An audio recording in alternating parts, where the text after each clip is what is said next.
గత 20 రోజులుగా నిజామాబాద్ జిల్లా బీఆర్ఎస్ అధ్యక్షులు మన మాజీ శాసనసభ్యులు జీవనన్న గారు మాకు నీరెత్తినట్టు కూడా లేదు. రాజకీయ నాయకులకు ఏమాత్రం శ్రద్ధ లేదు, అధికారులు పట్టించుకోవడం లేదు.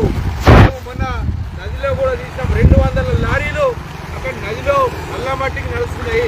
వాటిని తీసుకొచ్చి నల్ల మట్టికి తరలించాలని చెప్పేసి చెప్తే కూడా ఇప్పటికి కూడా వాళ్ళలో కదలిక లేదు. ఖబర్దార్, ఈ ప్రాంత ఎమ్మెల్యే రాకేష్ రెడ్డికి కావచ్చు, అదేవిధంగా ఇకనైనా మానుకోండి. రేపు తెల్లారి మీరు వచ్చి అధికారులను పిలిచి అర్జెంటుగా మరి ఆ లారీలను బంద్ చేపించి లారీలన్నింటి ద్వారా వడ్లని లేపాలని చెప్పేసి తడిసిన ధాన్యమైనా సరే ఎట్లా ఉంటే అట్లా. వీళ్ళు దాదాపు సుమారు 20 రోజులు అవుతుందానే, 20 రోజులుగా ధాన్యం ఆల్రెడీ తరుగులాసేరు రైతన్నలు.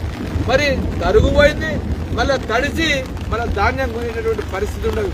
కాబట్టి తడిసిన ధాన్యాలైనా సరే ఎట్లా ఉంటే అట్లా రైతులకు ఏమాత్రం ఇబ్బంది కలగకుండా గతంలో కేసీఆర్ గారు ఏ రకంగానైతే తడిసిన ధాన్యాన్నైనా సరే కాంటా పెట్టి తీసుకున్నాడో అదేవిధంగా ఈ ప్రభుత్వం కూడా తీసుకోవాలా.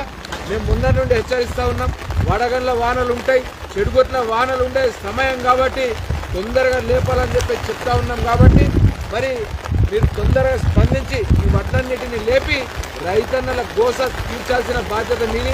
మరి ఎమ్మెల్యే మాజీ శాసనసభ్యులు జీవనన్న గారు కూడా ఇవాళ రేపు రాకపోతే జీవనన్న ఆధ్వర్యంలో పెద్ద ఎత్తున 5,000 మందితోటి ధర్నా చేసి మీ ఇళ్లను ముట్టడించి కలెక్టరేట్లను ముట్టడించే పరిస్థితి అని చెప్పేసి తెలియజేసుకుంటాం.